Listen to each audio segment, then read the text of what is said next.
საღამომშვიდობის. Თქვენს წინაშეა სპეციალური გამოშვება. დღევანდელ გადაცემას ასე დავარქვი. პარალელები და ანალოგიები. თუ რატომ დავარქვი ასე, რა თქმა უნდა, თქვენ გზა და გზა მიხვდებით. ზუსტად ერთი კვირის წინ მოხდა ძალიან მნიშვნელოვანი შეხვედრა.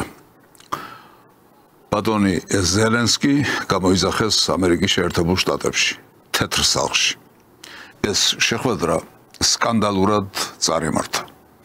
გარკვეული უსიამოვნო საუბარი, რა თქმა უნდა, მოსალოდნელი იყო, მაგრამ ის, რაც მოხდა, ყველაფერს აჭარბებდა თუ რამის წარმოდგენა შეიძლებოდა. მოხდა ისეთი რამ, რაც ისტორიაში არ მომხდარა, ყოველ შემთხვევაში თეთრი სახლის ისტორიაში. ნახოთ, როგორ დაიწყო და როგორ გაგრძელდა ეს ყველაფერი. ვოლოდიმირ ზელენსკის 129 წუთი ოვალურ კაბინეტში, რომელმაც ამერიკასა და უკრაინას შორის არსებული ურთიერთობა შეცვალა. უკრაინის პრეზიდენტი თეთრ სახლში 24 წუთის დაგვიანებით მივიდა. კართან ამერიკელი კოლეგა ელოდა. პირველი ირონიული რეპლიკა ზელენსკიმ ტრამპისგან სწორედ თეთრი სახლის შესასვლელთან მიიღო. დღეს მთლიანად გამოწყობილი ხარ. უკრაინის პრეზიდენტის ჩაცმულობა კრიტიკის საგანი ოვალურ კაბინეტში მემარჯვენე გამოცემის რეპორტიორისგანაც გახდა. ჟურნალისტმა იკითხა, რატომ არ დაიცვა თეთრ სახლში მისულმა ვოლოდიმირ ზელენსკიმ ეტიკეტი. პასუხმა არ დააყოვნა. მე პიჯაკს ჩავიცვამ ომის დასრულების შემდეგ.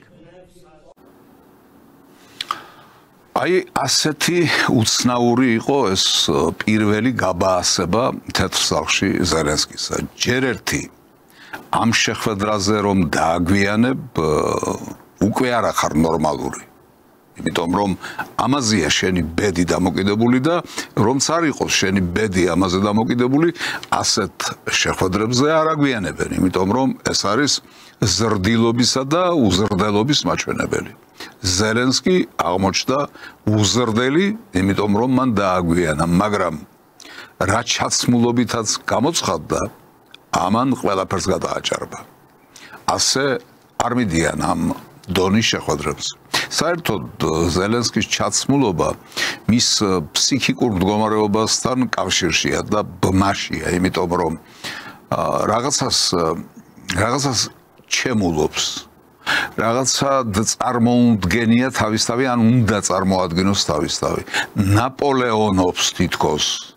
თუ რაღაცა ახალი ტიპის მთავარსარდალია და სახელმწიფოს მეთაურია და ვითომ ხაზს უსვამს მის გამორჩეულობას თუ რაღაცას, მაგრამ ამას აკეთებს იმდენად უნიჭოდ, იმდენად მიუღებლად, იმდენად შემზარავად, რომ მართლაც ვინც ამ კაცს შეხედავს, მის მიმართ რაღაც უარყოფითი მუხტით იმუხტება, იმიტომ რომ სხვას არაფერს არ იწვევს ეს კაცი.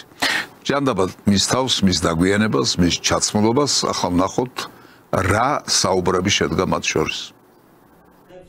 ოვალურ კაბინეტში, სადაც მედიისთვის მცირე პრესკონფერენცია უნდა გამართულიყო, დისკუსია 49 წუთს და 23 წამს გაგრძელდა. ისაუბრეს იშვიათ მინერალებთან დაკავშირებულ შეთანხმებაზე, რომელზეც ხელი ორი ქვეყნის პრეზიდენტს რამდენიმე წუთში უნდა მოეწერა.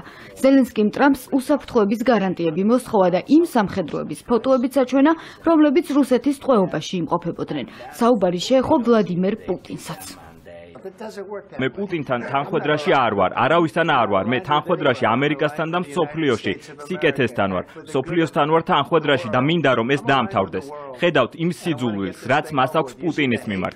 ძალიან რთულია ჩემთვის, რომ ასეთი სიძულვილით შეთანხმებას მივაღწიო. მას უზარმაზარი სიძულვილი აქვს და მე ეს მესმის, მაგრამ შემიძლია გითხრათ, რომ მეორე მხარესაც არ უყვარს ის დიდად. ასე რომ ეს არ არის თანხმედრა, მე მსოფლიოსთან ვარ თანხმედრაში. მინდა რომ ის დაასრულდეს. ევროპასთან ვარ თანხმედრაში, მინდა ვნახო, შეიძლება თუ არა ამის დაამთავრება. გინდათ რომ ხისტი ვიყო, შემიძლია ვიყო იმაზე ხისტი ვიდრე ნებისმიერი სხვა, ვინც ოდესმე გინახავთ.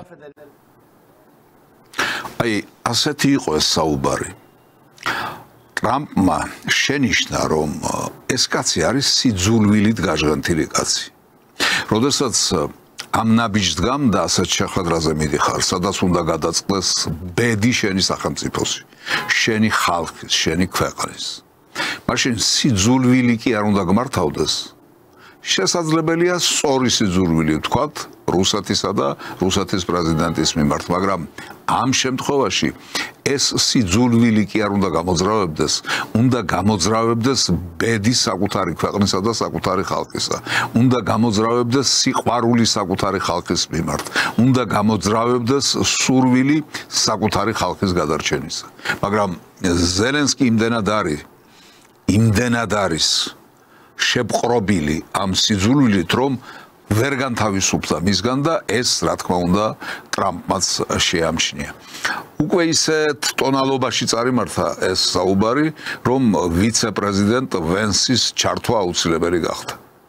დონალდ ტრამპის სიხისტე მთელმა მსოფლიომ პირდაპირ ეთერში მართლაც იხილა. საუბრის დაწყებიდან 41 წუთზე ოვალურ კაბინეტში ემოციურმა ფონმა პიკს მას შემდეგ მიაღწია, რაც დისკუსიაში ამერიკის ვიცე-პრეზიდენტი ჯეიდი ვენსი ჩაერთო. 4 წლის განმავლობაში ყავდა პრეზიდენტი, რომელიც გამოდიოდა პრესკონფერენციებზე და მკაცრად ლაპარაკობდა ვლადიმერ პუტინის შესახებ. შემდეგ პუტინი შეიჭრა უკრაინაში და ქვეყნის მნიშვნელოვანი ნაწილი გაანადგურა. რაც ამერიკას კარგ ქვეყანად აქცევს, ეს არის, რომ ამერიკა დიპლომატიაში არის ჩართული.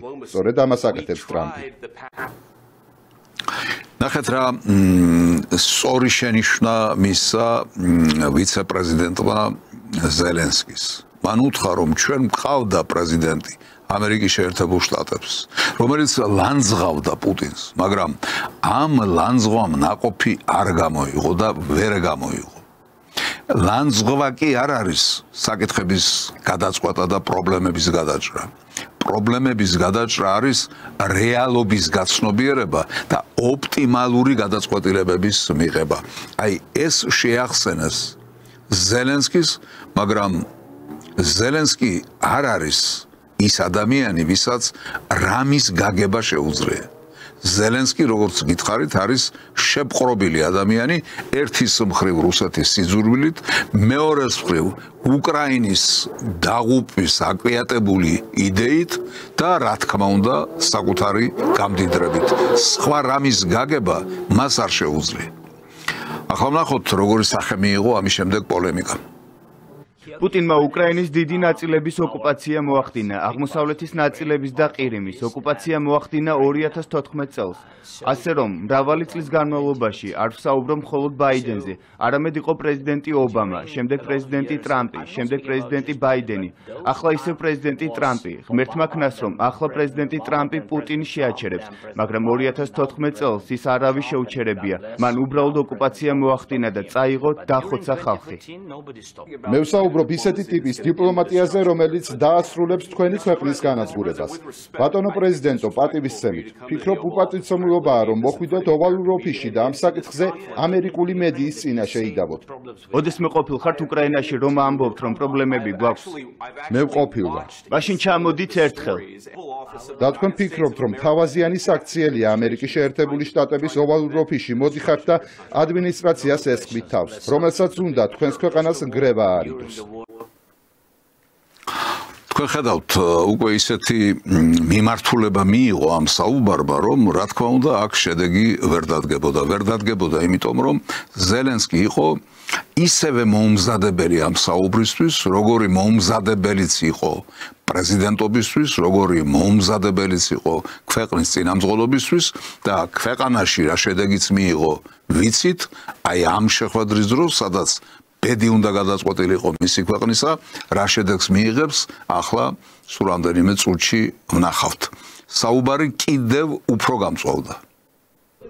ამის შემდეგ მწვავე კამათი პირადად პრეზიდენტებს შორის გაგრძელდა. დონალდ ტრამპმა ვოლოდიმირ ზელენსკის სიტყვა ჯერ ვერბალურად, შემდეგ კი ხელის ხელზე შეხებითაც კი შეაწყვეტნა. ბევრი კითხვა, მოდი დასაწყისიდან დავიწყოთ. პირველ რიგში ომის დროს ყველას აქვს პრობლემები, მათ შორის თქვენს, მაგრამ თქვენ მშვენიერი ოკეანე გაქვთ და ჯერ არ გძნობთ ამას, მაგრამ იგრძნობთ მომავალში, ღმერთმა ქნას.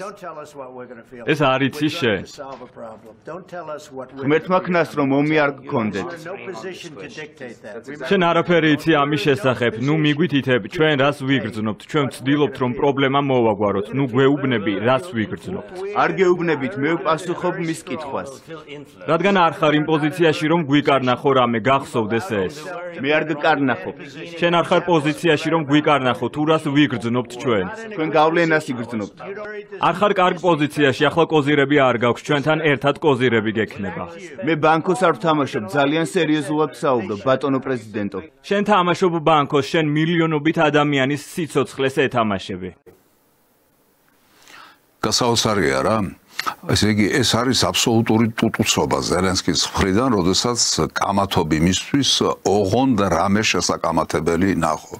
როდესაც ტრამპმა უთხრა მას, რომ შენ არა გაქვს ის მდგომარეობა, შენ ის კარტი არ გიჭირავს ხელში, რომლითაც შეიძლება შენ უკარნახო საპირისპირო მხარეს და პარტნიორებსაც შენი თამაშის წესიო. მან უთხრა, რომ მე ბანკოს არ ვთამაშობ.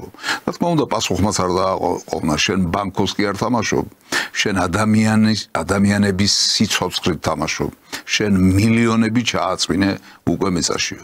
ამის შემდეგ მას ისიც შეახსენეს, რომ ის არა მარტო უკრაინელი ხალხის ბედით და უკრაინელი ადამიანების სიცოცხლით კი არ თამაშობს, არამედ მესამე მსოფლიო ომსაც ეთამაშება. დონალდ ტრამპმა უკრაინის პრეზიდენტს ამერიკელი ხალხის მიმართ პატივისცემის გამოხატვისკენ არაერთხელ მიუთითა. გააფრთხილა, რომ მესამე მსოფლიო ომს ეთამაშება. მესამე მსოფლიო ომს ეთამაშები და რასაც აკეთებ, არის ძალიან უპატივცემულო ქვეყნის მიმართ. ამ ქვეყნის მიმართ, რომელიც შენ მხარს გიჭერდა, გაცილებით უფრო მეტად, ვიდრე ძალიან ბევრი ადამიანი ამბობს, რომ უნდა ექნათ. ერთხელ მაინც გითხოვთ მადლობა ამ თლიანი შეხვედრის განმავლობაში. მრავალჯერ და დღესაც კი. თქვენ ძალიან კარგი შანსი გაქვთ აქედან ნორმალურად გამოსვლის. ბატონო პრეზიდენტო, ჩვენ ვრჩებით ჩვენს ქვეყანაში, ვრჩებით ძლიერები, ომის დაწყებისთანავე ჩვენ მარტოები ვიყავით და მადლიერები ვართ. მადლობა ამ კაბინეტშიც თქვი და არა მხოლოდ ამ კაბინეტში. აი აქ ზელენსკის უზრდელობამ კი არა, ზელენსკის თავხედობამ უკვე პიკს მიაღწია. თქვენ ნახავთ ახლა რა პასუხს აძლევს ის ტრამპს. ამერიკის პრეზიდენტმა უკრაინელ კოლეგას გაწეული ფინანსური და სამხედრო დახმარებაც შეახსენა. ჩვენ იდიოტი პრეზიდენტის გავლით 315 მილიარდი დოლარი მოგეცით, სამხედრო აღჭურვილობა მოგეცით და თქვენი ჯარისკაცები მამაცები არიან, მაგრამ მათ ჩვენი სამხედრო აღჭურვილობის გამოყენება სჭირდებოდათ. თქვენ რომ ჩვენი სამხედრო აღჭურვილობა არ გქონოდათ, ეს ომი ორ კვირაში დაასრულებული იქნებოდა. სამ დღეში ეს უკვე მოსმენილი მაქვს პუტინისგან. ეს არ არის შემთხვევა, რომელიც ორ კვირაში შეგიძლიათ დაალაგოთ. რასაც ახლა თქვენ მეუბნებით, ეს უკვე მოსმენილი მაქვს პუტინისგანო. ანუ ზელენსკიმ ტრამპი, ვისთანაც სტუმრად იმყოფება კი არა, ვისთანაც საშველი სათხოვნელად არის ჩასული. იმ ტრამპს ეუბნება, რომ შენ პუტინის მხარეს გახარო. თავხედობა ამაზე შორს რა თქმა უნდა ვერ წავა და აქედან გამომდინარე ამის შემდეგ მხოლოდ ის რჩებოდა რაც რა პასუხიც მან მიიღო. ზელენსკის ამ სიტყვებმა ამერიკის ვიცე-პრეზიდენტს წონასწორობა დააკარგვინა. ჯეი დი ვენსმა უკრაინის პრეზიდენტი უმადურობაში დაადანაშაულა. უბრალოდ თქვი რომ მადლობელი ხარ. მე მრავალჯერ ვუთხარი, მადლობა ამერიკელ ხალხს. მადლობელი უნდა იყო, შენ არანაირი კოზირები არ გაქვს, შენ ისინი დაამარხე, შენი ხალხი იხოცება, ჯარისკაცები გააკლდება. ნახე თუ შეგიძლია ახლა ცეცხლის შეწყვეტის მიღება. მე გეუბნები რომ აიღო ტყვიების ფრენა და შენი ხალხის ხოცვა შეჩერდეს. ცხარე კამათი, რომელსაც ისტორიაში პირველად ოვალური კაბინეტიდან მსოფლიო პირდაპირ ეთერში ადევნებდა თვალს, ყველაზე მძიმე ოთახში მყოფებისთვის აღმოჩნდა. ეს შტატებში უკრაინის ელჩი ოქსანა მარკაროვაა, რომელმაც ვოლოდიმირ ზელენსკის კრიტიკას ვერ გაუძლო. ოვალური კაბინეტი დატოვა და რუზველტის სახელობის დარბაზში გადაინაცვლა. მედიამ ოვალური კაბინეტი დატოვა, მალევე გაირკვა, რომ იშვიათ მინერალებზე შეთანხმება ჩაიშალა და დაგეგმილი პრესკონფერენციაც გაუქმდა. უკრაინის პრეზიდენტის იმედგაცრუება, დონალდ ტრამპის სიხისტე, ამერიკის ვიცე-პრეზიდენტის ხმამაღალი კრიტიკა და ოვალურ კაბინეტში სიტყვიერ დაპირისპირებამდე მისული პოლემიკა. 49 წუთსა და 23 წამში ზელენსკიმ, ტრამპმა და ჯეი დი ვენსმა მსოფლიოს შოკში ჩააგდო. ისტორიას დარჩება შეშფოთებული, გაოგნებული და გაურკვეველ მდგომარეობაში მყოფი ჟურნალისტები თეთრი სახლიდან და სტუდიებიდან. ასეთი იყო 28 თებერვლის ქარიშხლიანი დღე ვაშინგტონში. შეხვედრა, რომელიც ომის დასრულებისკენ გადადგმული მნიშვნელოვანი ნაბიჯი უნდა ყოფილიყო, უშედეგოდ დასრულდა. უშედეგოდ დასრულდა რბილად ნათქვამია, ზელენსკი თეთრი სახლიდან გამოაპანღურეს, ანუ მან მიიღო ის პასუხი, რასაც იმსახურებდა. მე არ მინდა იმის თქმა, რომ უკრაინელ ხალხს და ამ ზელენსკისაც არანაირი პრეტენზია არ უნდა კონდეს ამერიკის შეერთებულ შტატებთან, ევროპასთან, კოლექტიურ დასავლეთთან, ნატოსთან, ვინც წააქეზა უკრაინის ის პროდასავლურად განწყობილი იდიოტი ნაწილიც და ეს ბრიყვიც, ვისაც ზელენსკი ქვია, იმისკენ, რომ ეს ომი გარდაუვალი გამختارიყო. რა თქმა უნდა, რა კი წააქეზეს, გარკვეული პასუხისმგებლობა ეკისრება იმ ხარეს, მაგრამ როდესაც შენ აბსოლუტურად ვერ ერკვევის სიტუაციაში, როდესაც შენ თითქოს არ მოგეთხოვება, რომ საგნებსა და მოვლენებზე გქონდეს რამე წარმოდგენა, რა თქმა უნდა, ასეთ შემთხვევაში შენ ყოველთვის დამარცხებული აღმოჩნდები და ის ძლიერი მხარე ერთ მშვენიერ დღეს უბრალოდ ხელებს დაიბანს. პილატესავით დაიბანს ხელებს, აი ეს მოხდა უკრაინაში და რა თქმა უნდა, ამის გაგრძელება იყო ის, რომ უკრაინა დაიბლოკა, უკრაინას შეუჩერეს სამხედრო მომარაგება, შეუჩერეს ფინანსური დახმარებები და უკრაინა აღმოჩნდა განწირული და გამოუვალ მდგომარეობაში. დონალდ ტრამპი ცდილობს ევროპისგან დაიმედებული ზელენსკის სამშვიდობო პროცესის დაწყებაზე დაითანხმოს.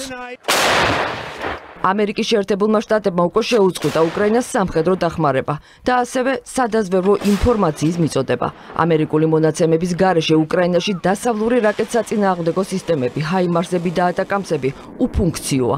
ამასთან უკრაინელ სამხედროებს შეიარაღება ეწურებათ. გერმანიის თავდაცვა ღიად ამბობს, რომ უკრაინის დასახმარებლად მარაგი აღარ აქვს. ევროპელი ლიდერები კი უკრაინის 20 მილიონი ევროთი დახმარებაზე ჯერ ვერ შეთანხმდნენ. აი ასე დასრულდა ფუჭი ოცნება რუსეთის დამარცხებაზე, რუსეთის დამარცხებაზე პირდაპირ ბრძოლის ველზე და საერთოდ რუსეთის დამარცხებაზე დასავლური ოცნება და უკრაინული ოცნება ასე სავალალოდ დამთავრდა. რას აკეთებს ამ დროს ევროპა? ევროპა და ევროპელი ლიდერები, რომლებიც არაფრით განსხვავდებიან ზელენსკისგან, არც ფაშისტური მიდრეკილებებით და განწყობილებებით, არც ჭკუაგონებით. როგორც ზელენსკის არ გააჩნია ჭკუის მისხალი, ასევე დღევანდელ ევროპელ ლიდერებსაც ჭკუასთან შეხება არ აქვთ. ამიტომ ყოველივე ამის შემდეგ რა პროცესებიც არის დაწყებული თელ მსოფლიოში, განსაკუთრებით ამერიკის შეერთებულ შტატებში და რა მიმართულებები იღებს, ასე ვთქვათ, განვითარებას, აი ამის შემდეგ ევროპელები აი ასე იქცევიან. უკრაინაში რუსული თავდასხმების ფონზე ამერიკის პრეზიდენტი დონალდ ტრამპი ვოლოდიმირ ზელენსკის სამშვიდობო პროცესში პირველი ნაბიჯის გადადგმისკენ ამერიკა უკრაინის შეთანხმების ხელმოწერისკენ მოუწოდებს. პარალელურად ევროკავშირის სამხედრო რიტორიკას ამკაცრებს. უკრაინაში ცეცხლის ნაადრევად შეწყვეტას ეწინააღმდეგება და რუსეთის წინააღმდეგ შეიარაღებაში ჩაბმის ამბიცია აქვს. ტრამპის მშვიდობის წინააღმდეგ ევროპელი ლიდერები ბრუსელში საგანგებოდ შეიკრიბნენ. მნიშვნელოვანი გზავნილია უკრაინელებისთვის იმის დემონსტრირება, რომ ჩვენ მარტო არ ვართ. ევროპისთვის ახლა გადამწყვეტი მომენტია. ევროპა რეალური საფრთხის წინაშეა. გსურს მშვიდობა სიძლიერის დემონსტრირებით. ევროკომისიის პრეზიდენტმა ლიდერებს ევროპის გადაიარაღების გეგმა წარუდგინა, რისთვისაც თავდაცვის სფეროში 800 მილიარდი ევროს ინვესტირებაა საჭირო. მეტი საბრძოლო მასალისა და შეიარაღების წარმოების მომხრეა პოლონეთის პრემიერ-მინისტრიც. უდავოა, რომ უკრაინაში ომი, თეთრი სახლის ახალი მიდგომები ევროპისადმი და რუსეთის მიერ დაწყებული გამალებული შეიარაღება ახალი გამოწვევების წინაშე გვაყენებს. ევროპა უნდა ჩაერთოს გამალებულ შეიარაღებაში და გაიმარჯვოს. ევროპის მკაცრი და მუქარანარევი სამხედრო რიტორიკა ემანუელ მაკრონმა წამოიწყო. საფრანგეთის პრეზიდენტი ფაქტობრივად უკრაინაში ცეცხლის შეწყვეტის წინააღმდეგ გამოვიდა. ომში მყოფ კიევს პოზიციების გასაძლიერებლად მორიგ სამხედრო დახმარებას დაპირდა. მშვიდობა არ შეიძლება ნებისმიერ ფასად და რუსეთის კარნახით იყოს დამყარებული. მშვიდობას ხელი ვერ მოეწერება ვაშინგტონში ან მოსკოვში. ჩვენ დავეხმარებით უკრაინას, ევროპა აწარმოებს მეტ იარაღს, მეტ ფულს ჩავდებთ სამხედრო წარმოებაში. რუსეთი რეალური საფრთხეა ევროპისთვის. ვფიქრობ, ჩვენი ფრანგული ბირთვული შეკავების საშუალებები ევროპას დაიცავს. თქვენ შეიძლება ცოტა გეხამუშათ, როდესაც ევროპელი ლიდერების ჭკუასთან და გონიერებასთან დაკავშირებით მეწეღან ჩემი მოსაზრება გამოვთქვი, მაგრამ აი ამ სიუჟეტის ნახვის შემდეგ, მთელი ამ პროცესების გააზრების შემდეგ, რასაც ევროპელი ლიდერები აკეთებენ, თქვენ დამეთანხმებით ალბათ, რომ ის რაც მე ვთქვი, რბილად იყო ნათქვამი. ეს ადამიანები საერთოდ გონებაზე არ არიან. ესენი მარტო უჭკუოები კი არ არიან, ესენი შეშლილები არიან. ესენი ომისკენ მიექანებიან, ოღონდ რამე კონკრეტული სადღეისო სარგებელი ამ ომიდან ნახონ. ესენი თვალდახუჭულები წავლენ დიდი გლობალური ომის მიმართულებითაც, ოღონდ სადღეისო რამე სარგებელი თავისთვის, როგორც ვთქვი, ნახონ. ესენი შეშლილები არიან. ევროპაში სუფევს უგუნურება და შეშლილობა, სრული სიგიჟე მათ და სამწუხაროდ. ბატონმა ილონ მასკმა ყველაფერ ამას თავისი შეფასება მისცა. ევროპას ომის გაგრძელების სურვილში ილონ მასკი ადანაშაულებს მას შემდეგ, რაც დანიის პრემიერ-მინისტრის განცხადება მოისმინა, რომ სწრაფი მშვიდობა ხანგრძლივ ომზე საშიშია. მათ სამუდამო ომი უნდათ, კიდევ რამდენ მშობელს უნდა დაეღუპოს შვილი, რამდენი ბავშვი უნდა დაობლდეს. მათი ლოგიკით ომი არასდროს დასრულდება. მასკი როგორც ჩანს ფიქრობს ყველაფერ ამაზე, ფიქრობს შედეგებზე. ევროპაში შედეგებზე არ ფიქრობენ. ევროპაში, როგორც გითხარით, იმ წუთიერ სარგებელზე ფიქრობენ და ამას იქით მათი ჭკუა, მათი გონება ვერ წვდება. ახლა მინდა თემას შევცვალო ოდნავ მხოლოდ რა თქმა უნდა, 2 დღის წინ გაიმართა კონგრესში შეხვედრა ამერიკის შეერთებული შტატების 47 პრეზიდენტისა, დონალდ ტრამპისა, რაც რა თქმა უნდა საინტერესოდ წარიმართა. მოლოდინი დიდი იყო და არც გამტყუნდა ეს მოლოდინი, იმიტომ რომ საინტერესო იყო, უაღრესად საინტერესო იყო ეს შეხვედრა, ამიტომ მე მინდა რამდენიმე ჰამონარიდი ტრამპის გამოსვლიდან დღეს მოგასმენინოთ, რა თქმა უნდა, გარკვეული კომენტარებით. მოგმართავთ ამერიკის შეერთებული შტატების კონგრესის წევრებს, გიხდით მადლობას.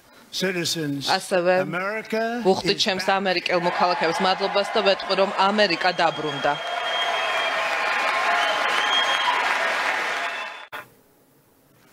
დააგვირდით შესავალშივე რა თქვა ბატონმა ტრამპმა, ამერიკა დაბრუნდა. რას ნიშნავს ეს ნათქვამი? ამერიკა დაბრუნდა. ანუ ამერიკის დიდება დაბრუნდა. ასე უნდა გავიგოთ ალბათ, მაგრამ თუ ასე უნდა გავიგოთ, მაშინ ისიც უნდა გავიაზროთ, როდის ქონდა ეს დიდება ამერიკის შეერთებულ შტატებს, რა იგულისხმება ამ დიდების ქვეშ. ყველაზე გავლენიანი და ყველაზე ძლიერი ამერიკის შეერთებული შტატები გახდა მას შემდეგ, რაც საბჭოთა კავშირი დაიშალა. ეს მოხდა გასული საუკუნის 90-იანი წლების დასაწყისში. და მას შემდეგ გარკვეული პერიოდის განმავლობაში მსოფლიო იყო ერთპოლუსიანი და მსოფლიო პრაქტიკულად იმართებოდა ვაშინგტონიდან. აი ამას გულისხმობს ბატონი ტრამპი, როდესაც ამბობს ამერიკა დაბრუნდაო? არა, ალბათ ამას არ გულისხმობს, იმიტომ რომ მისი მოსვლა ცოტა სხვა იერსახეს ატარებს. მისი მოსვლა უპირველეს ყოვლისა გავს იმას, რომ ტრამპმა შეცვალა ჰეგემონიზმის სურვილი და დაიწყო გაცნობიერება იმისა, სურთ მათ ეს თუ არა, რომ მსოფლიო უკვე აღარ არის ერთპოლუსიანი, მსოფლიო გამხდარა მრავალპოლუსიანი. ყოველ შემთხვევაში საუბარია იმ პოლუსებზე, რომელსაც რუსეთი ქვია, რომელსაც ჩინეთი ქვია, ეს სახელმწიფოები, ზესახელმწიფოები უკვე იმდენ გავლენას ახდენენ მსოფლიო პროცესზე, რომ შეუძლებელია მათ ანგარიში არ გაეწიოთ. აი ამაში არის ტრამპის მოღვაწეობის დასაწყისის რევოლუციურობა. ეს არის რევოლუციური მიდგომა, დანახვა და გაცნობიერება იმ რეალობისა, რა რეალობაშიც მას უწევს მოღვაწეობა. ამიტომ ტრამპმა კი არ განაგრძო თქვათ უკრაინაში ომი, პირიქით მან დაიწყო უკრაინაში ომის შეჩერების პროცესი და ძალიან აქტიურად მოღვაწეობს მას შემდეგ, რაც ის ძალაში შევიდა, აგერ თვეზე ცოტა მეტი გავიდა და სულ ამ მოკლე ხანში მან მართლაც ქარიშხალი დაატრიალა ამ მიმართულებით. ანუ ის სხვა რამეს აკეთებს, ვიდრე ამერიკის ძველი დიდების დაბრუნება, ანუ ჰეგემონიზმის დაბრუნება. მაგრამ მიუხედავად ამისა, ტრამპი ამბობს, რომ ამერიკა დაბრუნდა. ეს ალბათ ასე უნდა გავიგოთ, რომ ამერიკაში საღი აზრი დაბრუნდა. სხვათა შორის ამ ცნებას ის გამოიყენებს, რამდენჯერმე უკვე გამოიყენა. საღი აზრი დაბრუნდაო. ამერიკაში დაბრუნდა რეალობის განცდაო. ამერიკაში დაბრუნდა ის რომ ამერიკა კი უნდა იყოს უძლიერესი სახელმწიფო და ყველაფერი, მაგრამ ამით უნდა დაკმაყოფილდეს და არ უნდა წაეპოტინოს იმას, რამაც უკვე დასვა ხელები, ჰეგემონიზმს. აი ასე უნდა გავიგოთ, მე მგონი, ჩემი აზრით ასეთია, რომ ეს ამერიკა დაბრუნდა, ამას ნიშნავს. და ტრამპმა ამის შემდეგ ისაუბრა იმაზე, რომ ჩვენ ძალიან ბევრს მივაღწიეთო აი ამ მცირე დროის მონაკვეთში, რაც მე მოვედი ამერიკის შეერთებული შტატების პრეზიდენტის თანამდებობაზე. 6 კვირის წინ ამ კაპიტოლიუმის გუმბათის ქვეშ ვიდექი და დავიწყეთ ამერიკის შეერთებული შტატების განთიადი. მას შემდეგ ვმუშაობთ რომ დავიწყოთ ჩვენი ქვეყნის ისტორიაში ყველაზე წარმატებული ეპოქა. ჩვენ 53 დღეში უფრო მეც მივაღწიეთ, ვიდრე ნებისმიერმა სხვა ადმინისტრაციამ 4 თუ 8 წელიწადში. თანაც ჩვენ ჯერ მხოლოდ ახლა დავიწყეთ. გასაგებია ეს ოვაციები, მას შემდეგ რაც მან ეს განცხადება გააკეთა, რომ ჩვენ ძალიან ბევრს მივაღწიეთ, გაცილებით მეც, ვიდრე ნებისმიერმა პრეზიდენტმა ამერიკის შეერთებულ შტატებში და ასე შემდეგ და ასე შემდეგ. მე ძალიან დიდი ბოდიში უნდა მოგიხადოთ იმ ანალოგიისთვის, რომელსაც ახლა მივმართავ. მაგრამ მე აქ იმიტომ ვარ, რომ ყველა მიმართულებით გავიხედო. აზრს, გონებას, მსჯელობას გასაქანი მივცე და თქვენს ის იმპულსი მოგაწოდოთ, რომ ამ მიმართულებითაც ხომ არ ღირს დაფიქრება. იქნებ არასწორია ეს ანალოგია, იქნებ უადგილოა, იქნებ ძალიან ნაჩქარევი. მაგრამ მიუხედავად ამისა, თავს მაინც უფლება მივეცი, რომ ეს ისტორიული ანალოგია შემომეთავაზებინა თქვენთვის.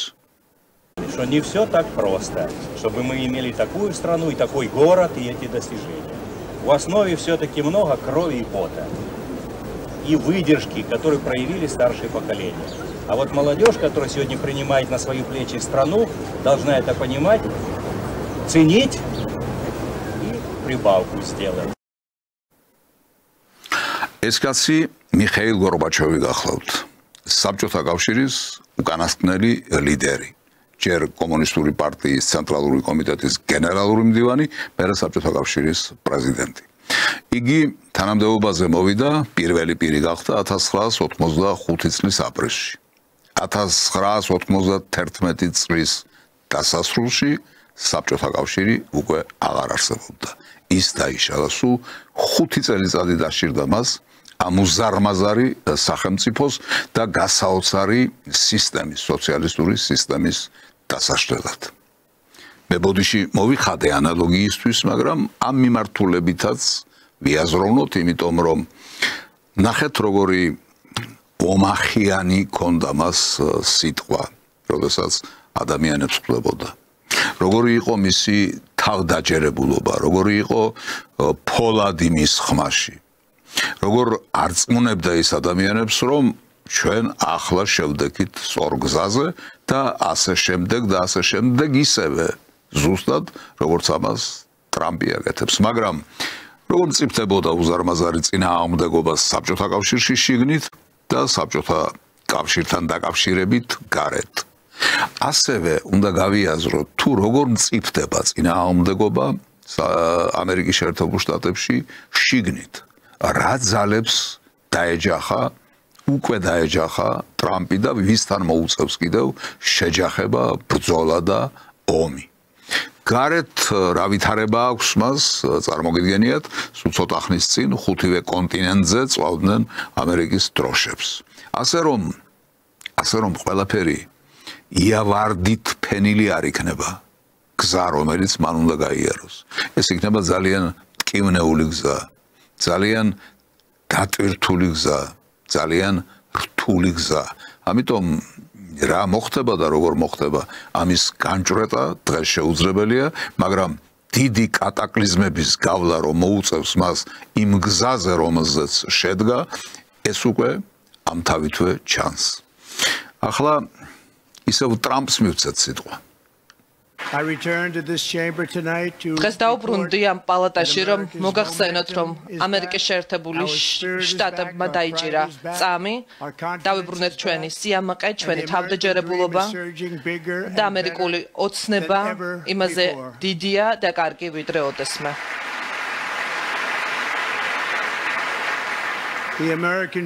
ამერიკული ოცნება შეუჩერებელია და ჩვენი ქვეყანა დგას ისეთი წარმატების ზღვარზე, როგორც ჯერ მსოფლიოს არასოდეს უნახავს.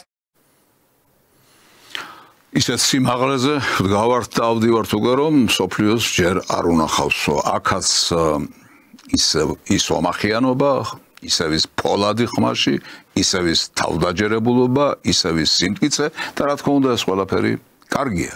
ოღონდ არ ვიცით როგორი ექნება ბოლო მას. ახლა მოდით რაგი ანალოგიებზე ავლაპარაკდით, ისევ მიხაილ გორბაჩოვს მიცეთ სიტყვა. Я вам скажу, сейчас не стреляют, пушки, не рвутся бомбы, но период мы переживаем очень важный. Надо сильно двинуть нашу страну вперед.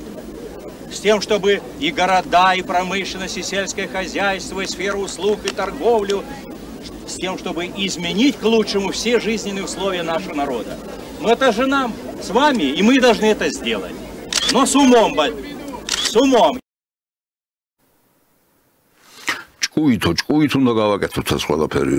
ხას უსვამს ჭკუითო.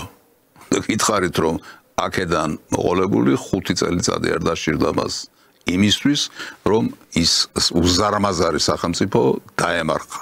თავიდან ბოლომდე დაემარხა. იქნებ ვცდები მეთქი კიდევ ერთხელ გავიმეორებ, მაგრამ რაღაც მსგავსებებს, რაღაც დეტალებს იჭერთ თუ არა. მე დავიჭირე ეს დეტალები და იმიტომ მომაქვს ეს ყველაფერი თქვენთან განსახილველად. ახლა მოდით ისევ ტრამპს მიუბრუნდეთ. ახლა პირველად თანამედროვე ისტორიაში იმაზე მეტ ამერიკელს სჯერა რომ ჩვენი ქვეყანა სწორ მიმართულებით მიდის ვიდრე არასწორი მიმართულებით რეკორდული მაჩვენებელი გვაქვს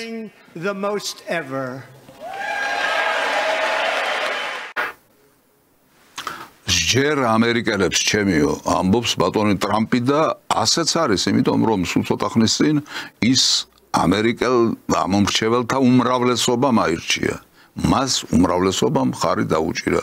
სწორია ეს, მაგრამ ტრამპსაც გაუჯდა ძვალ რბილში ის ამბავი, რომ ის სწორად მოქმედებს, ის სწორი მიმართულებით მიდის და ამერიკელების მხარდაჭერა მას აქვს და არც მოაკლდება. ახლა მოდით ისევ გორბაჩოვს მოუბრუნდეთ. Как вы смотрите на то, что мы делаем внутри страны, вне ее, так вы следите, все вам понятно? Никаких вопросов не возникает? Сомнений никаких нет? Это даже, наверное, нужно было еще и раньше начать. И своевременно это, но даже и раньше надо было начать. Все делается правильно. И правильно применяются все эти меры в отношении пьянства, бесхозяйственности. Ну что, слушайте, рабочий класс, интеллигенция наша, да все мы. Нормальный человек воспринимает дисциплину как хорошее состояние. Состояние, при котором можно дело делать спокойно, все уверенным быть, что ты сделаешь, тебя не подведут. Вот что такое дисциплина. А не то, что равняйся смирно и молчи или что. Нет, наоборот, наоборот. Активность это, вот это дисциплина. ხედავთ როგორი ჰარმონიას უფევს მუშათა კლასს, ანუ ხალხსა და ლიდერს შორის, გორბაჩოვს შორის. არის ეს ჰარმონია, იგრძნობა ეს ჰარმონია, იგრძნობა ეს მხარდაჭერა და ლიდერიც, ასე ვთქვათ, ფთაშესხმულია ამ მხარდაჭერით. ასევე არის ტრამპის შემთხვევაშიც. ტრამპი ამბობს, მე მოვედი, იმიტომ რომ საღი აზრი დავაბრუნო. მეკითხარით წეგან რომ ამ ცნებას, საღი აზრის ცნებას ის ბევრჯერ მიმართავს, აი ახლაც გაიმეორებს.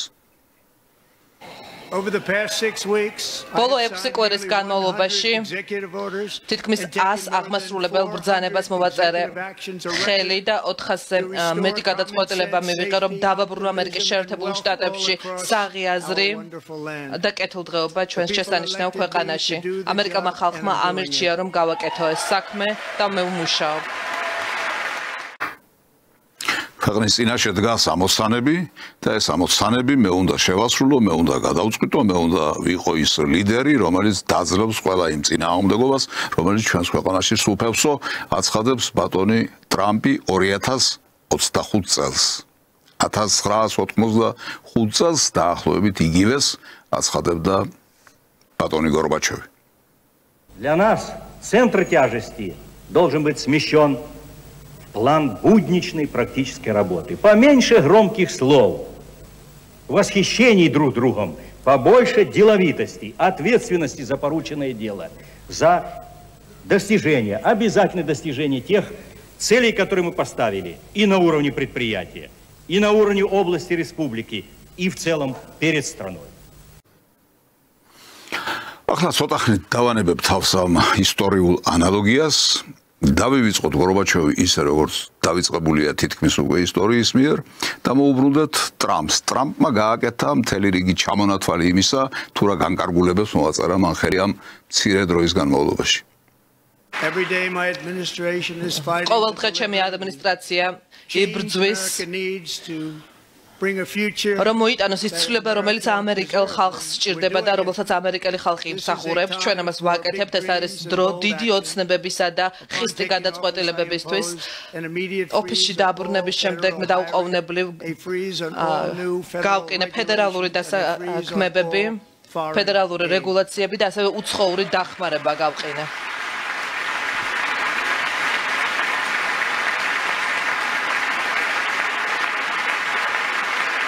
მე შევწყვიტე გიჟური მწვანე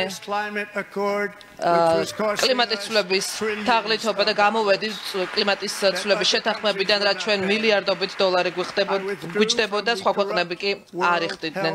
მე ასევე დავტოვე ჯანმრთელობის მსოფლიო ორგანიზაცია, რომელიც კორუმპირებულია. მე ასევე გამოვედი ანტიამერიკული გაეროს ადამიანის უფლებათა საბჭოდან. ჩვენ დავასრულეთ ბაიდენის ყველა ეკოლოგიური აკრძალვა, რაც გაცილებით ნაკლებ უსაფრთხოს ხდიდა ჩვენს ქვეყანას და შეუძლებელს ხდიდა ცხოვრებას და რაც ყველაზე მთავარია, ჩვენ დავასრულეთ წინა ადმინისტრაციის გიჟური რეგულაცია ელექტრომანქანების შესახებ, რომელიც ჩვენი ქვეყნის ეკონომიკურ განადგურებას ემსახურებოდა. ეს მცირე ჩამონათვალია იმისა, რასაც მან ხელი მოაწერა, რა გადაწყვეტილებებს მან მიიღო და მე ვთქვი წეგან, რომ ეს ძალიან დიდ წინააღმდეგობას გამოიწვევს და ძალიან ძლიერ და ძალიან ბოროტ ძალებთან მოუწევს მას შეჯახება მეთქი. აი სიმბოლო იმისა, რაც მე წეგან ვთქვი, ეს ტრამპმა იხილა იქვე კონგრესში. მას გამოუშვა მოწინააღმდეგე, რომლის გაძევება დარბაზიდან აუცილებელი შეიქმნა. Mr. Green, take your seat. გთხოვთ დაბრძანდეთ ბატონო გრინ. Take your seat. დაბრძანდეთ თუ შეიძლება. Finding that members continue to engage in willful and concerted disruption. ესენი ვინც გააგრძელებენ სიტყვით გამოსვლის შეფერხებას დატოვებენ დარბაზს, მე ახლა მივმართავ შესაბამის პირს, რომ გაიყვანოთ ეს ადამიანი წარმომადგენელთა პალატის დარბაზიდან.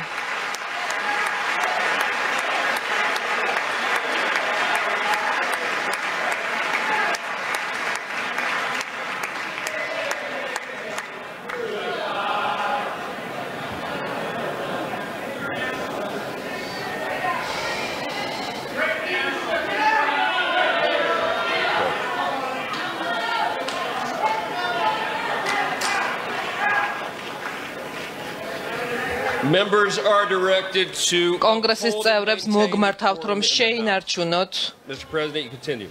Thank you. სიმშვიდე. ეს არ იყო ჩვეულებრივი ოპოზიციური გამოხდომა. ეს იყო ის, რაც მე გითხარით, ეს იყო სიმბოლო იმ წინააღმდეგობისა, რაც ტრამპის მოღვაწეობას აუცილებლად შეხვდება და რომლის გადალახვა და დაძლევა მას მოუწევს. ის ან შეძლებს ამას, ან ვერ შეძლებს ამას მომავალი გვაჩვენებს, მაგრამ ეს წინააღმდეგობა აუცილებლად იქნება. ამიტომაც თქვა ალბათ ბატონმა ტრამპმა ის, რასაც ახლა იტყვის. მან თქვა, რომ რასაც მე ვაკეთებ, ეს ყველაფერი ხდება ჩემი ქვეყნის გასანთავისუფლებლად. To unshackle our economy. ჩვენი ქვეყნის გასათავისუფლებლად მე გადავწყვიტე რომ ყოველი თვითო ახალი რეგულაციის საპირწონედ ძველი 10 რეგულაცია უნდა გაუქმებულიყო და სწორედ ეს გავაკეთე ჩემი პრეზიდენტობის პირველივე დღეს. რა გააკეთა მან, რა გააუქმა კონკრეტულად, რა იყო ის უბედურება, რომელიც ღრღნიდა ამერიკას და რომლისგანაც აუცილებლად უნდა განთავისუფლებულიყო. ჩვენ დავასრულეთ თავრობის იარაღად გამოყენება, რომლის მაგალითიც არის ის, რომ წინა პრეზიდენტს ჰქონდა უფლება თავის პოლიტიკური ოპონენტი, ანუ ჩემს წინააღმდეგ სამართლებრივი დევნა ეწარმოებინა. ეს არ იყო კარგი. მე შევაჩერე თავრობის ცენზურა და დავაბრუნე სიტყვის გამოხატვის თავისუფლება ამერიკის შეერთებულ შტატებში.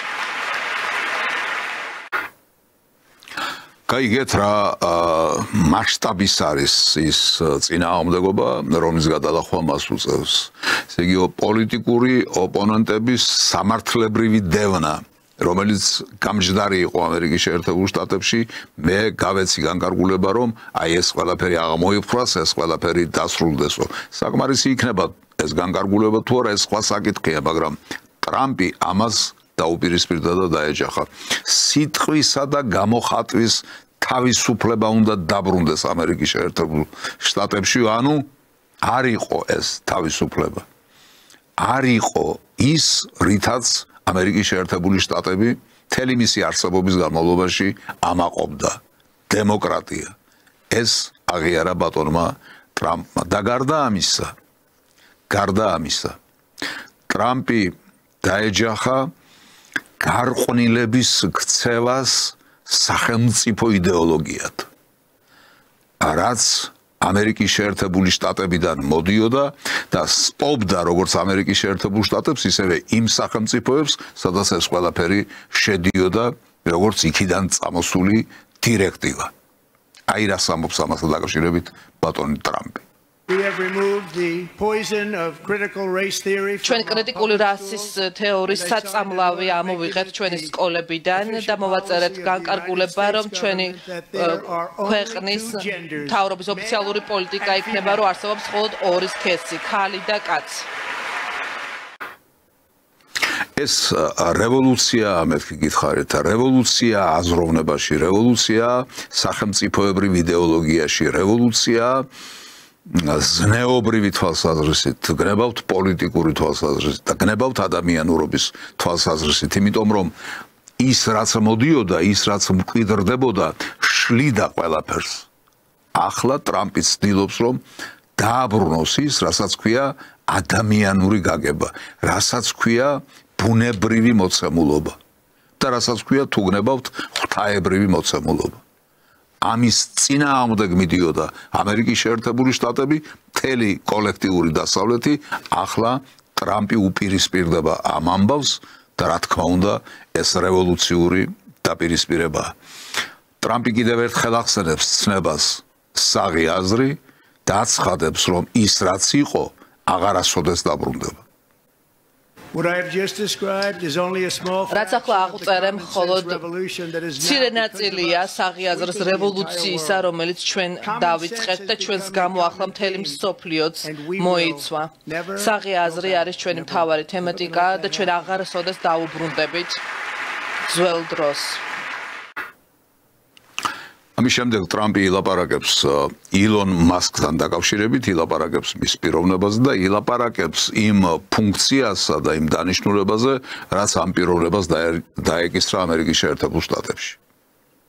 მე შევქმენი სრულიად ახალი დეპარტამენტი, ეს არის მთავრობის ეფექტიანობის დეპარტამენტი, იგივე დოუჯი, რომლის შესახებაც ავარაუდოთ თქვენ უკვე ხსმენიათ.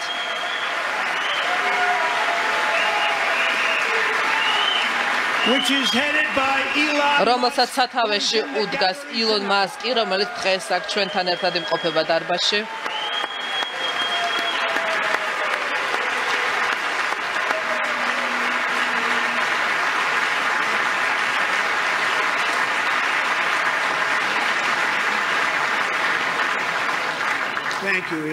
მადლობა ილონ. ის ძალიან ბევრს მუშაობს, მას ეს არაფერში არ სჭირდებოდა. ძალიან დიდი მადლობა, ჩვენ ვაფასებთ ამას. ჩვენ ყველანი მარჯვენა მხარეც კი აფასებს შენს მუშაობას. უბრალოდ ამის აღიარება არ სურთ. მოусმინეთ თუ რა ამაზრზენი ფლანგვა გამოვავლინეთ 22 მილიარდი დოლარი რომ უფასო საცხოვრებელი სახლები და მანქანები მიგვეწოდებინა უკანონო არალეგალებისთვის, ასევე ბირმაში ვაფინანსებდით ინკლუზიურობის პროგრამებს, მილიარდობით დოლარს ხარჯავდით მჯდომარე ცხოვრების სტილის მქონე უკანონო მიგრანტებისთვის, არავინ წეს რას ნიშნავს. 80 მილიარდი დოლარი დაიხარჯა LGBTQ მხარდამჭერაზე აფრიკულ სახელმწიფოში, რომელიც შესახებაც არავის სმენია. 60 მილიონი დოლარი დაიხარჯა აბორიგენებზე ცენტრალურ ამერიკაში. 60 მილიონი დოლარი დაიხარჯა. 8 მილიონი დოლარი დაიხარჯა, რომ თაგვებისთვის სქესი შეგვეცვალა და ტრანსგენდერები გაგვეხადა. ეს რეალობაა.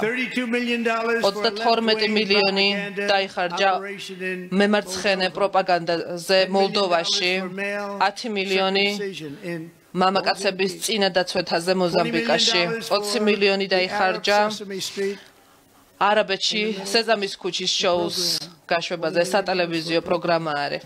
1.9 მილიარდი დოლარი დაიხარჯა ახლახანს შექმნილი დეკარბონიზაციის კომიტეტზე. მისი ხელმძღვანელი ვიცით რომ ჩართულია ამაში.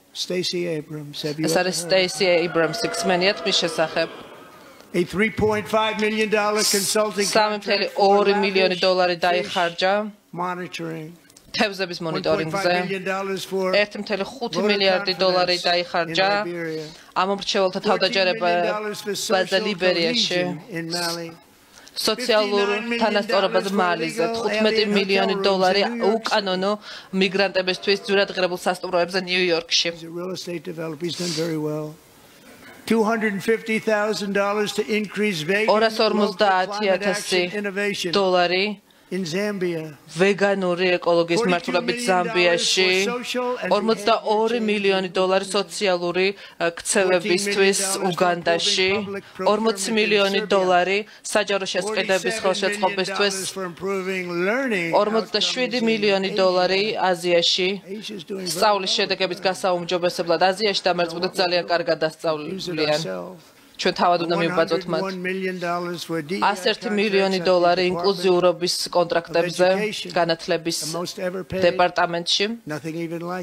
მსგავსი არაფერი გვახსოვს ტრამპის ადმინისტრაციის ქვეშ ყოველივე ეს თაღლითური სქემა კიდევ უფრო უარესებიც არსებობს, თუმცა არ მიმაჩნია სათანადოდ ამაზე საუბარი. ძალიან ბევრი გამოვავლინეთ და გავაუქმეთ, ეს გააკეთა ძალიან ინტელექტუალი და ახალგაზრდა ადამიანების გუნდმა, რომელსაც ხელმძღვანელობს ილონ მასკი და ჩვენ ამას ვაფასებთ. ასობით მილიარდი დოლარის ღირებულების თაღლითური სქემები გამოვავლინეთ.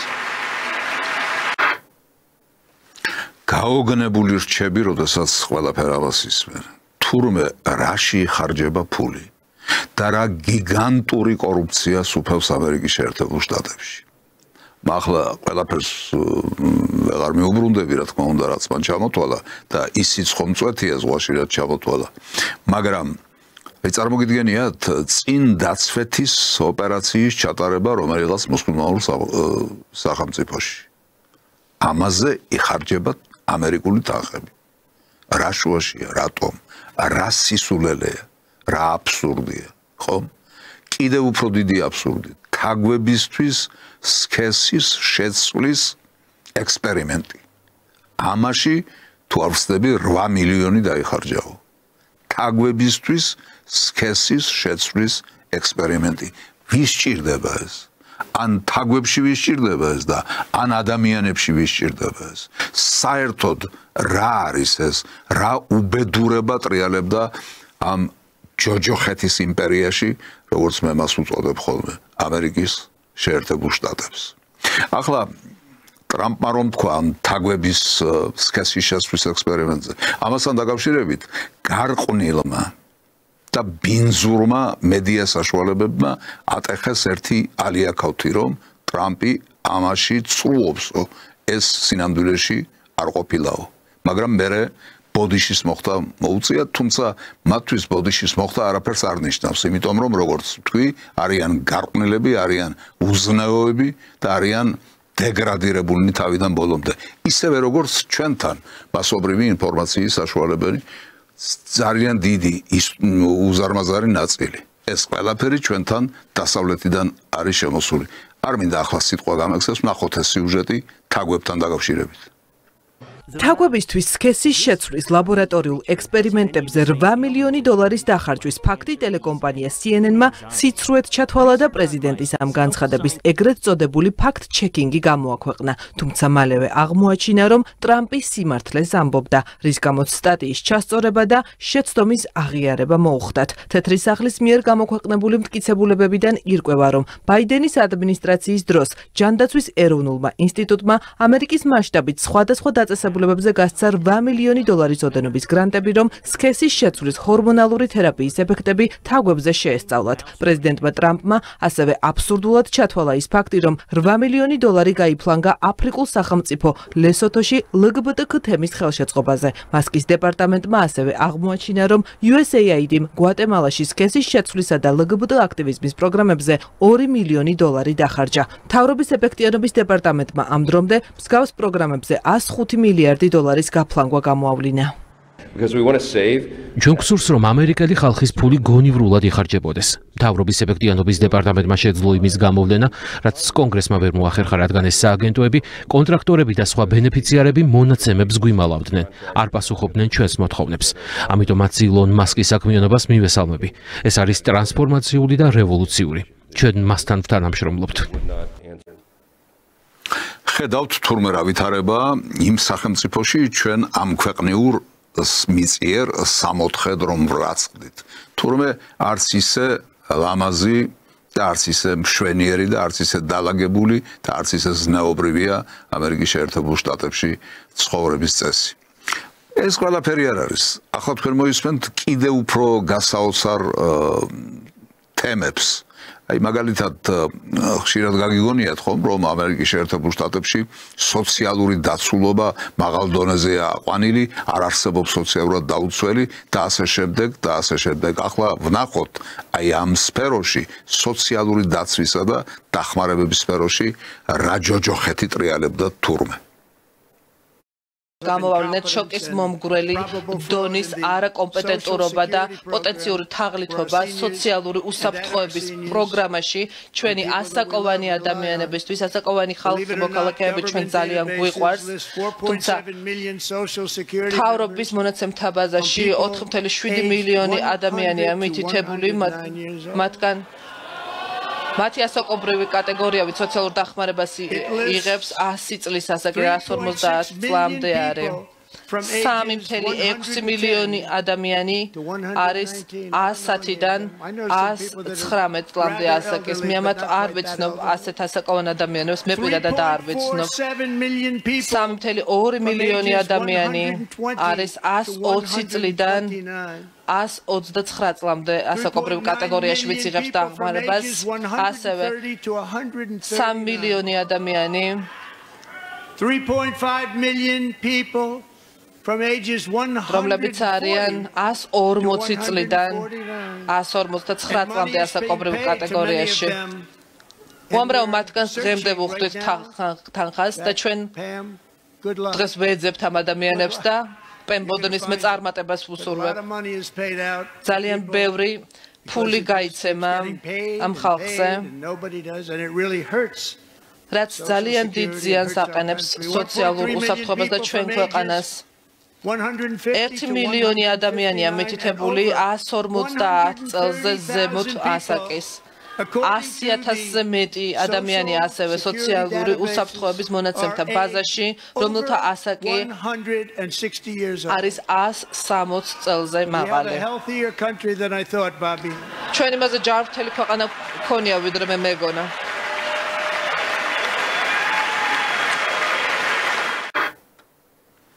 წარმოგიდგენია თურმე რასთან გვაქვს საქმე?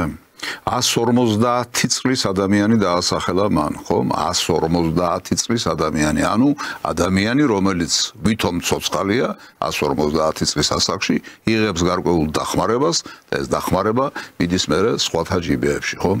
ხომ გასაოცარია, წარმოუდგენელია, რომ ვინმეს მოუვიდეს აზრად გავაფორმებ ადამიანს სოციალური დაცვის ობიექტს, რომელიც არის 150 წლის ასაკის.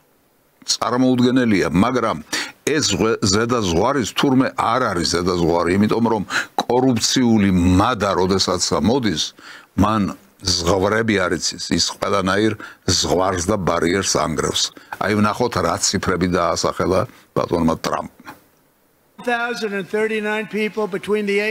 ადამიანზე მეტი ყავს ასევე 220-დან 229 წლამდე ასაკის ადამიანები, ასევე 240 წლიდან და ერთი ადამიანი მითითებულია, რომ 360 წლისაა, რომელიც სოციალურ შემწეობას იღებს.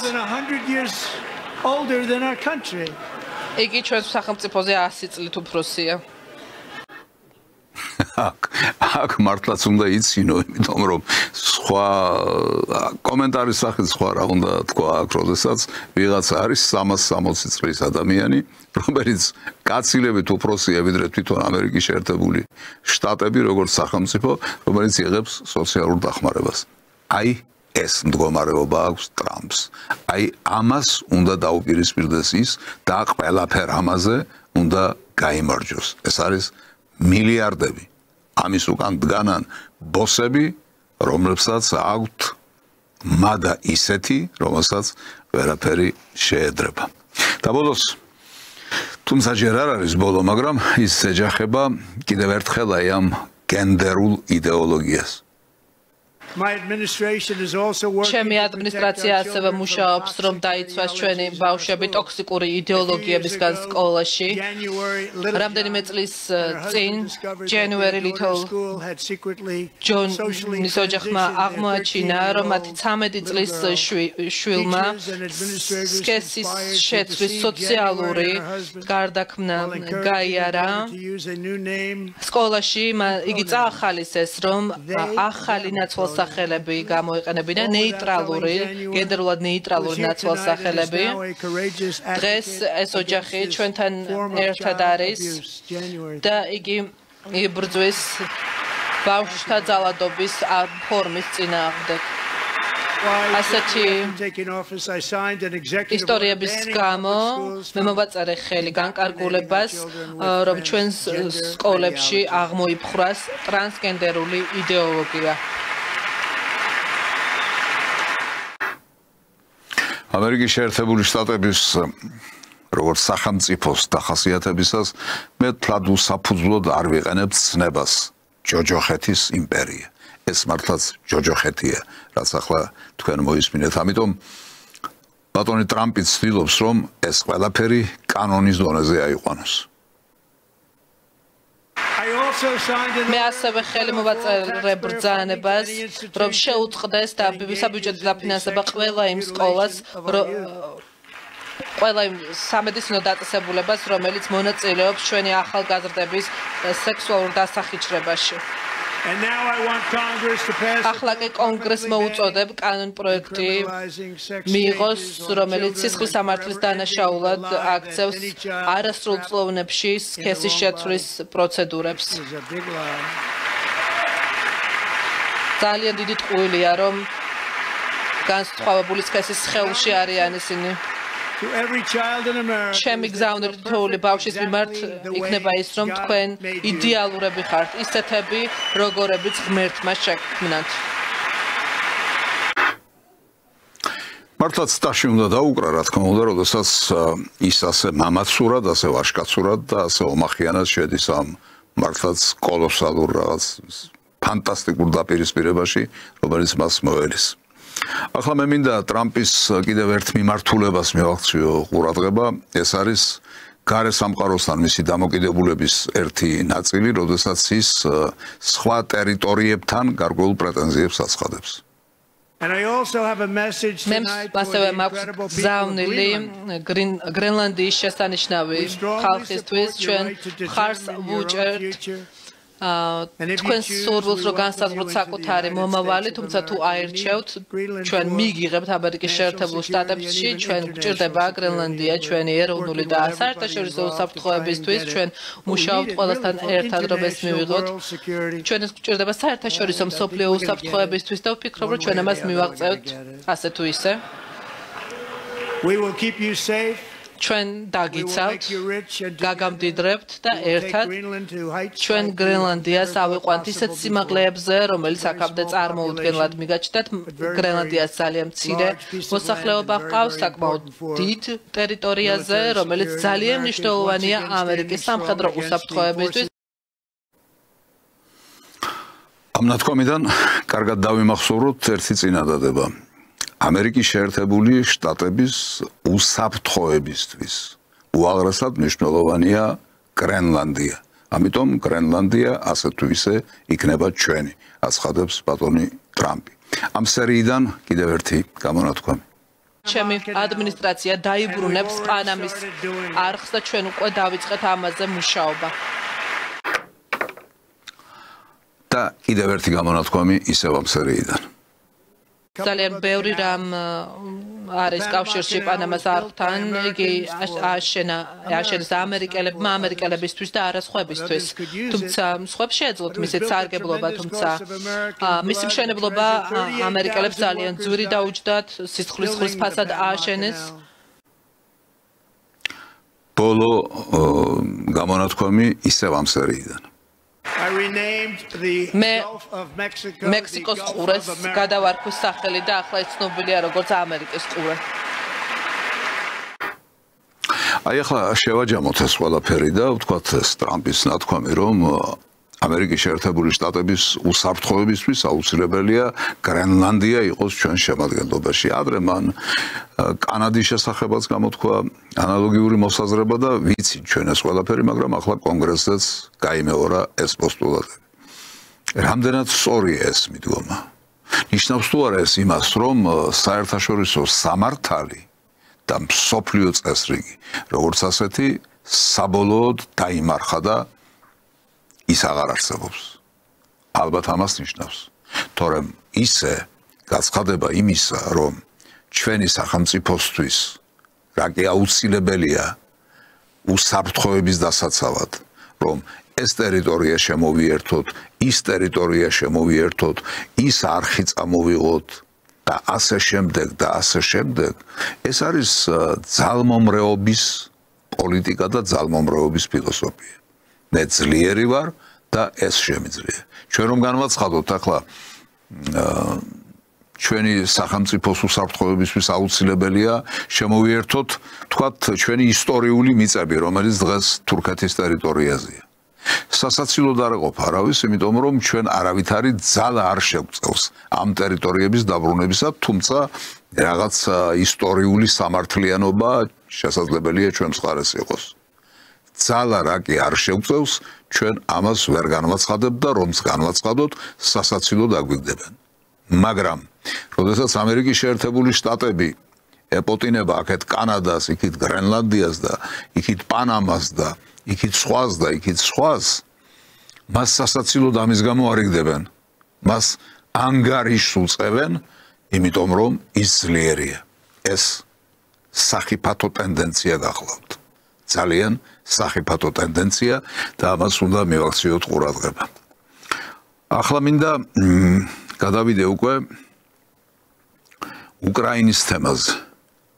უკრაინის თემასთან დაკავშირებით მე კი არ გადავიდე, ბატონი ტრამპი გადავიდა კონგრესში მისი მოხსენების დროს და გარკვეული ბუღალტერია შემოიტანა, რა თქმა უნდა. მე ასევე მუშაობ ბევრს რომ საშინელი კონფლიქტი დავასრულო უკრაინაში. მილიონობით უკრაინელი და რუსი უსაფუძვლოდ იღუპება ამ სასტიკ კონფლიქტში, თანაც დასასრული ამას არ უჩანს. ამერიკის შეერთებული შტატებმა $100 მილიარდი გაუგზავნა უკრაინას თავდაცვისთვის, თუმცა სანაცვლოდ ვერც უსაფრთხოება და ვერაფერი ვერ მიიღო. 2,000 people are being killed every single week. 2,000 ადამიანი კვდება ყოველკვირეულად და უფრო მეტიც. ესენი არიან ახალგაზრდა რუსები, ახალგაზრდა უკრაინელები, ესენი არიან ამერიკელები, თუმცა მე მინდა რომ ეს სისხლისღვრა დაასრულდეს. იმავდროულად ევროპამ სამწუხაროდ იმაზე მეტი ფული დახარჯა რუსული გაზისა და ნავთობის შეძენაზე, ვიდრე უკრაინის თავდაცვაზე. მოდით დაფიქრდით ამაზე. იმაზე მეტი ფული დახარჯეს რუსული ნავთობისა და გაზის შეძენაზე, ვიდრე უკრაინის თავდაცვაზე. ჩვენ კი $350 მილიარდ მეტი დავხარჯეთ, თითქოს ისე იქნება, თითქოს ბავშვს ხელიდან ყბილეული წავართვით.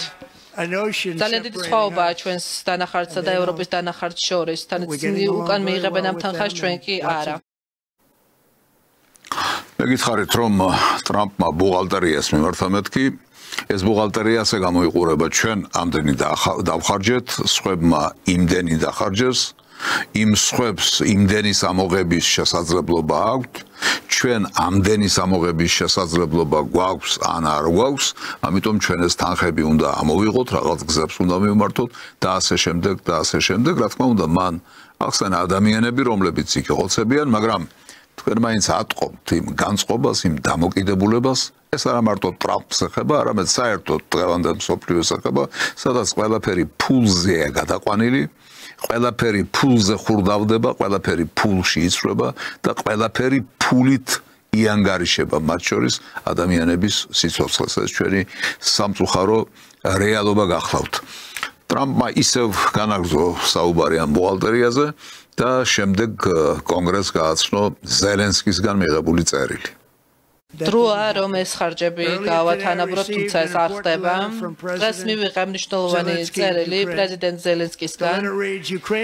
წერილში ნათქვამია, რომ უკრაინა მზად არის მოვიდეს მოლაპარაკების მაგიდასთან, რაც შეიძლება მალე, რომ მდგრადი მშვიდობა დადგეს, არავის სურს მშვიდობა ისე როგორც უკრაინელებს. მე და ჩემი გუნდი მზად ვართო, რომ პრეზიდენტი ტრამპის ძლიერი ლიდერობის ქვეშ ვიმუშაოთ მდგრადი მშვიდობის მისაღწევად. ჩვენ მართლაც ვაფასებთ თუ როგორ დაეხმარა ამერიკის შეერთებული შტატები უკრაინას სუვერენიტეტსა და დამოუკიდებლობის შენარჩუნებაში. რაც შეეხება მინერალების შეთანხმებას, უკრაინა მზად არის, რომ ხელი მოაწეროს ამ შეთანხმებას ნებისმიერ თქვენთვის მისაღებ დროწვაზე. ზელენსკის ეს წერილი დაწერილია მას შემდეგ, რაც იგი თეთრი სახლიდან გამოაპანღურეს, ანუ ეს არის მცდელობა, რომ ისევ შეძვრეს და რაღაც ურთიერთობები დაამყაროს და ჩამოაყალიბოს ახალ ადმინისტრაციასთან, გამოუვა თუ არა ეს სხვა საკითხია. უკრაინასთან დაკავშირებით ბატონმა ტრამპმა ასეთი დასკვნა გააკეთა. დროა ეს სიგიჟე დასრულდეს, დროა შეწყდეს მკვლელობა, დროა დასრულდეს ეს უაზრო ომი. ვინ არ დაეთანხმება, რა თქმა უნდა, ეს უნდა შეწყდეს, ეს უნდა დასრულდეს, მკვლელობები უნდა დამთავრდეს, ადამიანები არ უნდა იხოცებოდნენ. ეს ერთმნიშვნელოვნად, მაგრამ რა ედო ყველაფერ ამას საფუძვლად? საიდან წამოვიდა ეს უბედურება? ვინ იდგა სათავეებთან და ვის მიერ იყო ეს ყველაფერი პროვოცირებული. როგორი საკვირველიც უნდა გეჩვენოთ ამასთან დაკავშირებით, აღიარება გააკეთა ტრამპის ადმინისტრაციის ყველაზე გავლენიანმა წევრმა, სახელმწიფო მდივანმა ბატონმა მარკ რუბიომ. გულწრფელად რომ ვთქვათ, ეს არის მარიონეტული ომი ბირთვულ ძალებს შეერთებულ შტატებსა და რუსეთს შორის, სადაც ამერიკის შეერთებული შტატები უკრაინას ეხმარება. აი ეს არის მთავარი. აი ეს არის აღიარება, რომ ეს არის ომი ამერიკის შეერთებულ შტატებსა და რუსეთს შორის. და არავითარ შემთხვევაში რუსეთსა და უკრაინას შორის. ამ ომს სახელად ქვია ამერიკისა და რუსეთის ომი, ნატოსა და რუსეთის ომი, კოლექტიური დასავლეთისა და რუსეთის ომი. გასაოცარია, რომ ამ კაცმა ეს აღიარება გააკეთა და ალბათ ყველაზე მართალი უნდა ყოფილიყო იმ დროს, როდესაც მას შუბლზე ჯვარი ჰქონდა გამოსახული აღდგომის მოახლოებასთან დაკავშირებით. და ღმერთმა ქნას, რომ ასეთი აღიარებების და ასეთი სიმართლის გზით დაიწყოს გაწმენდა ყველა იმ უბედურებისგან, რაც ამ ქვეყანამ მთელ მსოფლიოს დაატეხა თავს. ისევ მარკ რუბიო. ეს ომი უნდა დასრულდეს. პრეზიდენტი ტრამპი ამას განიხილავს როგორც გაჭიანურებულ ჩიხში შესულ კონფლიქტს. არავის აქვს რაიმე იდეა ამ გეგმა მის დასასრულებლად. აქამდე უკრაინელების და მათი მოკავშირეების გეგმა იყო, რომ უბრალოდ მოდით გავაგრძელოთ მათთვის იმდენის მიცემა, რამდენიც დასჭირდებათ. ეს არ არის სტრატეგია. ეს არ არის სტრატეგია. ზელენსკი და ფაშისტური ხროვა უკრაინაში ვეღარ მიიღებს იმ დახმარებას, რის იმედიც მათ აქვს, საიდანაც დიდ ნაწილს იჯიბავენ, იპარავენ, კორუფციაში არიან გახვეული და ასე შემდეგ. ვეღარ მიიღებენ უკვე ამას და ეს რა თქმა უნდა მისასალმებელია. ახლა რა ხდება ჩვენთან საქართველოში, რა ტენდენციები ჩანს? ამასთან დაკავშირებით მე კიდევ ცოტა ხანს ვისაუბრებ, მაგრამ იქამდე მინდა ოდნავ ამოგასუნთქოთ და შემოგთავაზოთ რუბრიკა ფსიქიატრიის რენტგენი.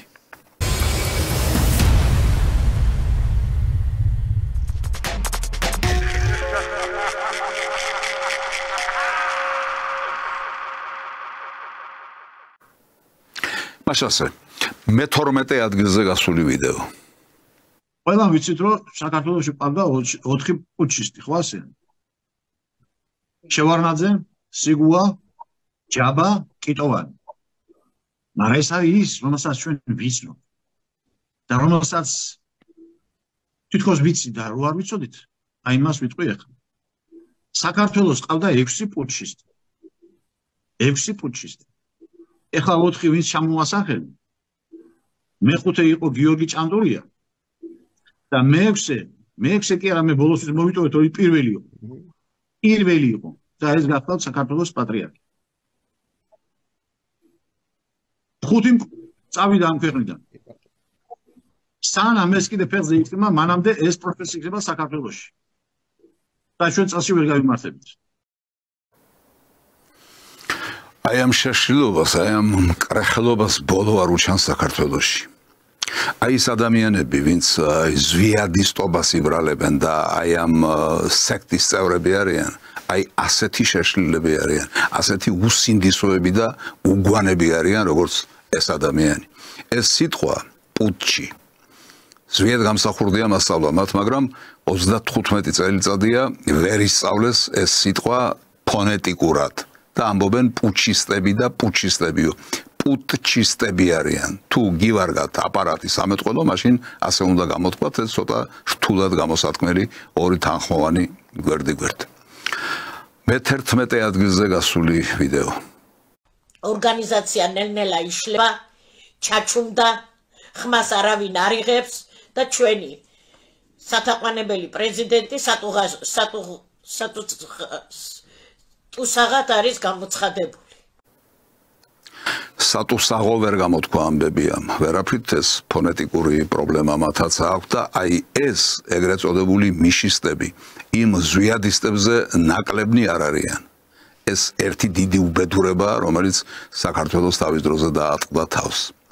ახლა მინდა გაჩვენოთ მე-10 ადგილზე გასული ვიდეო, აქ აი ამ ბებიასთვის სათაყვანებელი სააკაშვილის ერთ-ერთი წარმომადგენელი, ნახეთ როგორ აკავშირებს ერთმანეთთან სტიქიას, სახელმწიფოს და კერძო საკუთრებას. სახელმწიფო ხო არ გინგრევთ, გაგო, მეწყერია და ბუნებაა და თქვენ სახს გინგრევთ კერძოს და ამიტომ ხა ისე ნუ გამოვა რომ სახელმწიფო ვალდებულია რომ ბუნების მაგივრად რაღაცა. დიახ, სახელმწიფო ვალდებულია. ეს თქვენ არიყავით ვალდებული. იმიტომ რომ თქვენ თავს არ თვლიდით ვალდებულად. ახლა თქვენი ხალხი დაწრეალებს აქეთ-იქით დაძვრებიან და აი ამ პოზიციას, ამ უცხვირპირო და უსინდისო პოზიციას აბრალებენ დღევანდელ ხელისუფლებას. რასაც დღევანდელი ხელისუფლება ნამდვილად არ ავლენს, მაგრამ ახლა არ მინდა პოლიტიკაზე საუბარი განვაგრძო. მე-9 ადგილზე გასული ვიდეო. ზელენსკის გადაწყვეტილებამ, რომ ებრძოლა თავისი ქვეყნის დამოუკიდებლობისთვის, გადაარჩინა უკრაინაც, აღმოსავლეთ ევროპაც და საქართველოც. ამიტომაც ეზიზღებათ ქოცებს ზელენსკი. ზოგადად ლაჩრებს არავინ ეზიზღებათ ისე, როგორც მამაცი ადამიანები. აი შეხედავდა იტყვი ნეტა რა დედა მშობაო. არის ასეთი გამოთქმა საქართველოში. პირდაპირ ამ კაცს აჯდება შუბლზე. ახლა მინდა წარმოგიდგინოთ მე-8 ადგილზე გასული ვიდეო. Украине героям слава! Русский корабль, иди нахуй! ეს კარი გახლავთ ორჯონიკიძე გვარად. მაგრამ წარმოდგენა არ აქვს რა გვარს აფუჭებს და რა გვარს უტაკს სახელს საქართველოში. მე-7 ადგილზე გასული ვიდეო. კონკრეტ და მონკრეტულად. ბოლო რა. სადაც ვიწრო აი გაწყდეს რა თუ საჭირო იქნება მესამე მსოფლიო ომი ამ დედა რუსეთის გასაჩერებლად. მაშინ უნდა დაიწყოს რა. იმიტომ რომ ესე უკვე გაგრძელება აღარ შეიძლება რა. არ ვიცი რითი აზროვნებს ეს კაცი, როდესაც ამას როშავს, სათვალით, წვერებით, თუ კიდევ სხვა რამით. ყოველ შემთხვევაში ტვინით რომ არ აზროვნებს, ეს ნამდვილი. ახლა ჟურნალისტების თემას მინდა მივუბრუნდე. მე-6 ადგილზე გასული ვიდეო. სანამ ვართ, ასე მგონია რომ რაღაცა ქვეყნის და სახელმწიფოს რაღაც საფუძვლები მაინც არსებობს და მარტო კრიტიკული მედია მიჩენს სიმართლე გითხრათ. სანამ ვართო, მანამდე სახელმწიფოს საფუძვლები არსებობსო, აი ეს განცდა მიჩნდებაო. ანუ თვითონ თავი აქვს წარმოდგენილი ასე სახელმწიფოს პარალელურად მოიაზრებს საკუთარ თავს. აი მაგისი დაქალია ეს მე-5 ადგილზე გასული ვიდეო. ეხლა უნდა მოიმართოთ, კეთილი უნდა იბოძოთ. არა, მართლა დაკვეთა ასეთია ჩვენი. ჩვენ გვინდოდა და გვინდათ ცვლილებები, ამიტომ ყველამ გადადეთ გვერდზე თქვენი ეგოები, როგორც ნანუკამაც გაუსვა წეღან ხაზი, ყველამ დაივიწყეთ, გადადეთ გვერდით თქვენი კომპლექსები. ახლა საჭიროა ძალიან სერიოზულად გააქტიურების, იმიტომ რომ მთავარი გასაკეთებელი არის ორი. ამ პროტესტის შედეგი უნდა იყოს ორი. სასწრაფოდ უნდა დავიხსნათ ოლიგარქის პოლიტიკური ტყვეები და უნდა მივაღწიოთ ახალი არჩევნების დანიშვნას. ხედავთ როგორ დაგეგმა რევოლუციური პროცესები? როგორც ჩანს, საკუთარი თავი დიდ მხედართმთავრად წარმოუდგენია. აი, თქვათ ალექსანდრე მაკედონელი რომ იყო, ან თქვათ ნაპოლეონი რომ იყო. შესაძლებელია წარმოუდგენია თავი ნაპოლეონად, იმიტომ რომ სიგიჟეს საზღვარი არ აქვს. მაგრამ ერთი რამ ავიწყდება ქალბატონ გრიგოლიას.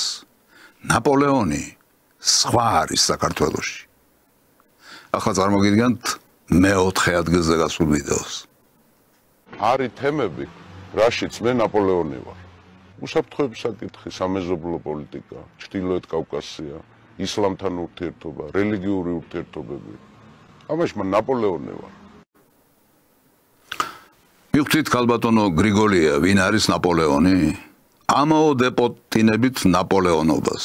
სხვა გვყავს საქართველოში ნაპოლეონი, ბატონი სანიკიძე.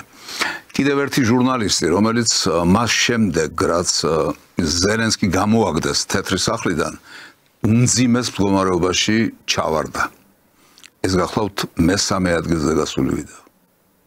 ყოველ შემთხვევაში არ მახსოვს ასეთი დავა ჟურნალისტების თვალწინ თეთრ სახლში შეხვედრის შემდეგ პრეზიდენტმა ტრამპმა და ვიცე-პრეზიდენტმა ჯეი დი ვენსმა საქმე გაურჩიეს პრეზიდენტ ზელენსკის თქვენ ნახეთ აქცენტები როგორც ჩანს აქ მოლაპარაკებაზე ასეთი შთაბეჭდილება დამრჩა მე ყოველ შემთხვევაში რომ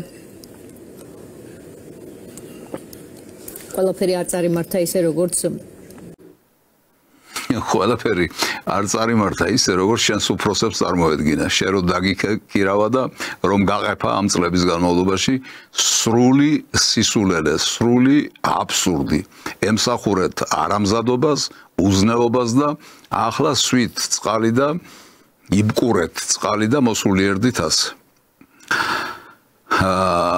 ამ ქალბატონმა ჟიჟილაშვილმა აღიარა ოღონდ თავისი მდგომარეობით რომ დამარცხდნენ მაგრამ აღიარებაში უფრო შორს წავიდა იგივე სანიკიძე ბატონი გუბაზი მეორე ადგილზე გასული ვიდეო ის ევროპული პოლიტიკური ელიტა რომელიც დღეს აყავს ევროკავშირს ეს ის პოლიტიკური ელიტა რომელმაც თავის დროზე დაუთმო რუსებს ყველა ქალბატონი ურსულა ფონ დერ ლაინი რომელიც იყო გერმანიის თავდაცვის მინისტრი მის პირობებში 16 ბრიგადიდან ჩამოიყვანეს 4 ბრიგადა. ხო, ურსულა ფონ დერ ლაიენს ძალიან მკაფიო განცხადება ჰქონდა და თქვენ თვითონ აღნიშნეთ, ყველაფერი იცვლება და იცვლება სასიკეთოდ და სასარგებლოდ, იმიტომ რომ რეალობა გახდა, რამხელა საფრთხეა რუსეთი და პუტინი ყველა პრობლემა სტალინი ამბობდა, ყველა პრობლემას აქვს თავისი სახელი და გვარი.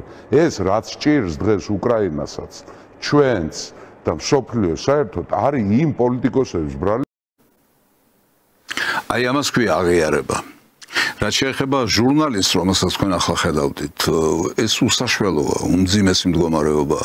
იმის არ არსებულ ტვინამდე, რა თქმა უნდა, სინათლის სხივი ვერ აღწევს და ვერც ვერასოდეს შეაღწევს. ბატონმა გუბაზმა კი აღიარა მარცხი და აღიარა ბოლომდე. თუმცა თად ბოლომდე არა, აი ბოლომდე ახლა აღიარებს პირველ ადგილზე გასულ ვიდეოში. დღეს ამას იქეთ განცხადებას ვაკეთებ, მადლობა. როცა მე წარმადგენთ პოლიტიკოსად აღარ გავანებე მე ამას საქმეს თავი. შვილი წავიდა პოლიტიკაში. არავითარ შემთხვევაში შვილი მას თავისი აქვს რა. მე მიმაჩნია რომ ძველი პოლიტიკური კლასი უნდა გამოიცვალოს და ვიწყებ ჩემი თავი. ეს ყველაფერი მაშინ რომ გეფიქრა ჩემო გუბაზო, როდესაც პოლიტიკაში მოდიოდი კარგი ბიჭი იქნებოდი ახლა, მაგრამ სამწუხაროდ ამისთვის გუ არ გეყო და ახლა გარემოებამ გაიძულა, რომ გაეცალო იმ სფეროს, სადაც არაფერი გაგეგება. სადაც აბსოლუტური ნული ხარ, შენ და სამწუხაროდ. ასეთი იყო დღეს ფსიქიატრიის რენტგენი, მე მინდა ექსპერტს უხმო, რომ შეფასება და დასკვნა მოგცეს.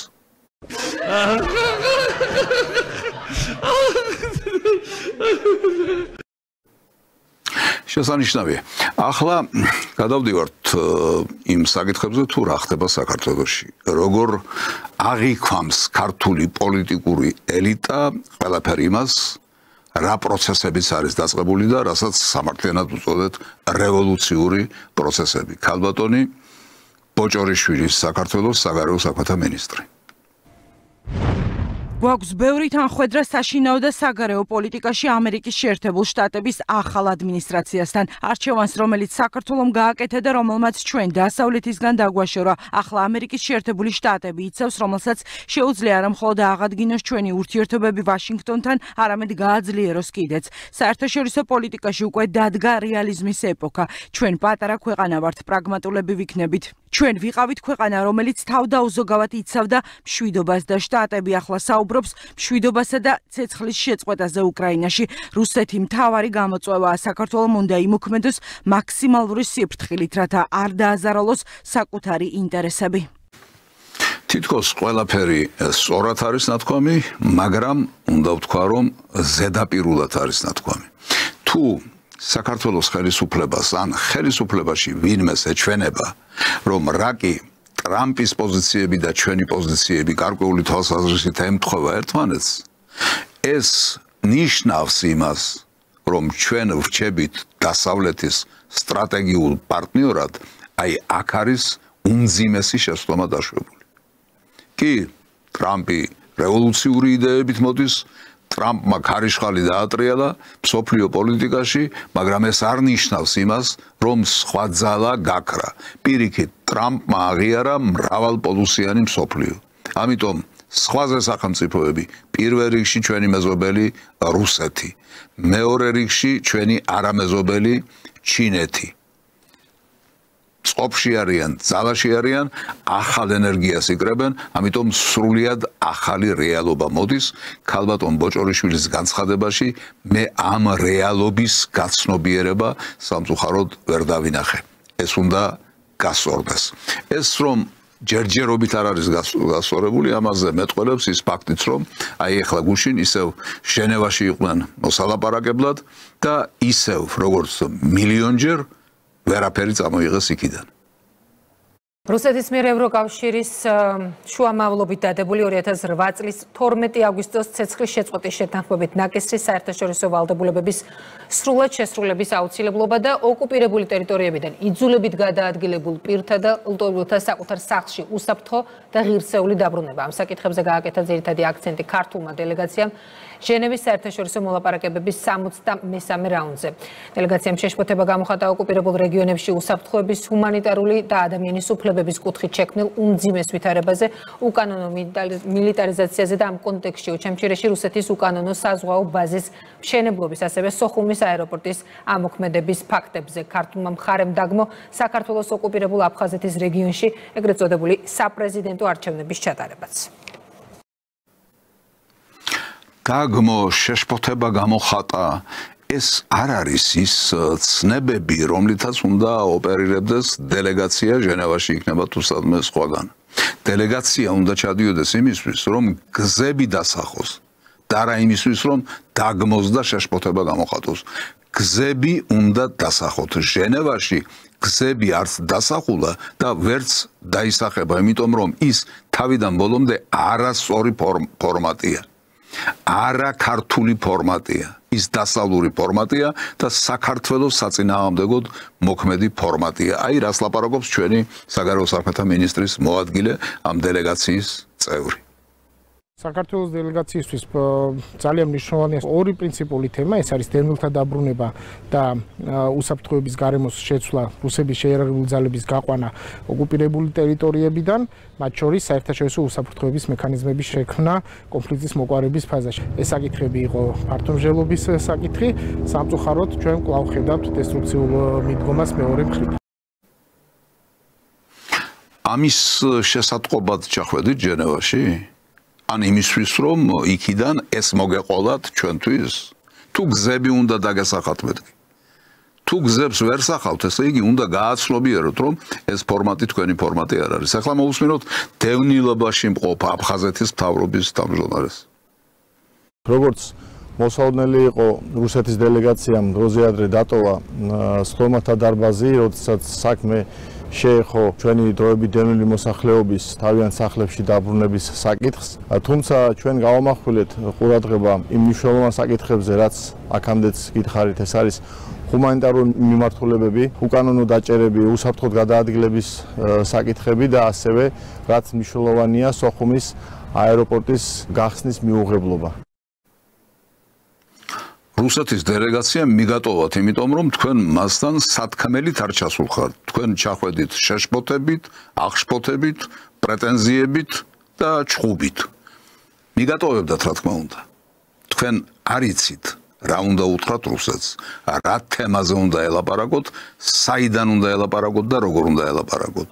სამწუხაროდ თქვენ ჯერჯერობით ამისთვის მზად არ ახართ. სხვანაირად უნდა ველაპარაკოთ.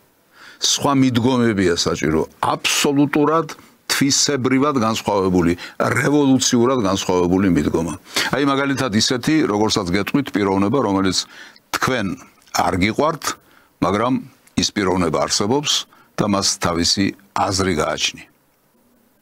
Мы не должны становиться врагом Запада. Мы не должны играть в нейтралитет. Мы должны стать самостоятельными и следовать по пути защиты национальных интересов народа Грузии. И если мы хотим не только мира и процветания, но и восстановления наших братских отношений с нашими абхазскими и осетинскими братьями нам предстоит пройти сложный, тернистый путь. Убежден, этот путь пролегает через евразийское сообщество. Мы должны окончательно выйти из списка потенциально возможных противников и стать союзником России, которую де-факто независимые Абхазия и Южная Осетия признают единственным гарантом своей национальной безопасности. თქვენ შეგიძლიათ აღიაროთ, რომ ეს მიდგომა აუცილებელი, რომ ამ მიდგომის გარეშე არაფერი გამოვა. თქვენ თუ ამისთვის მზად არ ხართ, მაშინ თქვენ არაფერი გამოგივათ. ამიტომ ამისთვის უნდა მოემზადოთ. ან მოვა ვიღაცა, ვინც თქვენ შეგცვლით და იმ ენაზე ალაპარაკდება, რა ენაზეც ახლა ლაპარაკობდა ბატონი იგორ გიორგაძე, სხვათა შორის პიროვნება, რომელიც ამდენი წელია უსამართლოდ არის დევნილი, ვერაფერი ვერ დაუმტკიცეს, ვერაფერი ვერ დაუდასტურეს, მაგრამ სამშობლოში ჩამოსვლის უფლებას დღევანდელი ხელისუფლება და მთავრობა რატომღაც არ აძლევს. კარგით, გადავდოთ ეგ თემაც ისევ და მე მინდა კიდევ ერთი ქართველი კაცი შემოგთავაზოთ, რომელიც ასევე სწორ მიმართულებებს მოგცემთ. როგორ და რანაირად უნდა ელაპარაკოთ რუსეთს. ეს კაცი გახლავთ ბატონი მამუკა ფიფია. 3+3 ფორმატის დედაქალაქი უნდა გახდეს თბილისში. ამ ფორმატში არის 330 მილიონიანი ბაზარი. ბაზარი, რომელიც იცნობს ჩვენ პროდუქციას. უნდა გავითვალისწინოთ, რომ ეს ფორმატი შესაძლოა საქართველოს სრული უსაფრთხოების, ასევე ტერიტორიული მთლიანობის აღდგენის საფუძველი გახდეს. აი ეს მიდგომა აუცილებელი. 3+3 ფორმატი. ეს არის გასაკეთებელი. რუსეთთან დიპლომატიური ურთიერთობის აღდგენა. ეს არის გასაკეთებელი. აფხაზეთის გავლით რკინიგზის აღდგენა. რუსეთის მიმართულებით. ეს არის გასაკეთებელი. და რუსეთისთვის სათქმელია ის, რომ ჩვენ არ ვართ მტერი, ჩვენ არ მივდივართ ნატოში, ჩვენ არ მივდივართ ევროკავშირში. შეიცვალა ეს ყველაფერი და ჩვენ ვცვლით ჩვენ შეხედულებებს და ჩვენს დამოკიდებულებებს გარე სამყაროსთან, მათ შორის რუსეთთანაც. აი ეს არის სათქმელი, მაგრამ თქვენ სამწუხაროდ ამისთვის მზად არ ახართ. ახლა ერთი პატარა მინაწერი და ამით დავამთავრებ დღევანდელ გადაცემას.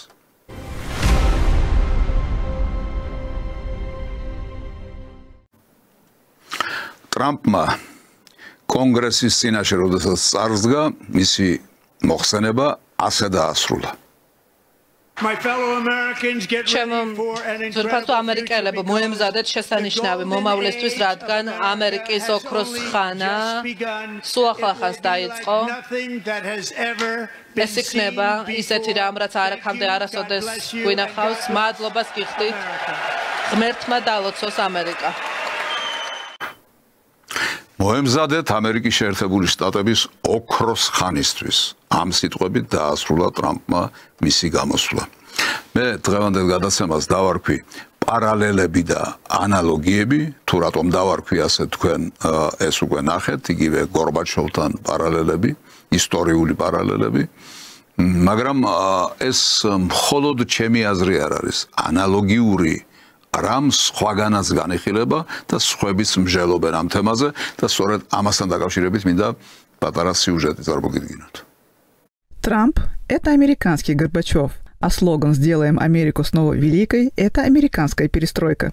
Один из них – генеральный секретарь ЦК КПСС, чей приход к власти окончательно добил Советский Союз. Другой – эпатажный нью-йоркский бизнесмен, чье возвращение в Белый дом встряхнуло Вашингтон и другие мировые столицы. Михаила Горбачева и президента Трампа разделяют десятилетия и различные геополитические процессы. Однако многие уже отметили сходство между этими лидерами. И сходство несложно заметить. Оба лидера отказались от устоявшейся за десятилетия политики в своих странах, чтобы сблизить Москву и Вашингтон, одновременно спровоцировав охлаждение отношений с традиционными союзниками. Отказ Горбачева от советских догм привел к разрыву с такими коммунистическими государствами, как Восточная Германия. А все более пророссийская позиция Трампа в отношении конфликта в Украине шокировала Европу.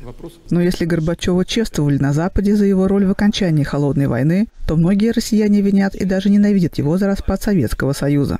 Трамп и Горбачев встретились в 1987 году в советском посольстве в Вашингтоне. Хотя Горбачев был очень популярен на Западе, Трамп был не очень им впечатлен. Стоит также отметить, что Трамп в свое время назвал правление советского лидера-реформатора катастрофой. Россия вышла из-под контроля, и руководство это знает. На мой взгляд, проблема в Горбачеве. Недостаточно твердая рука, сказал он в 1990 году.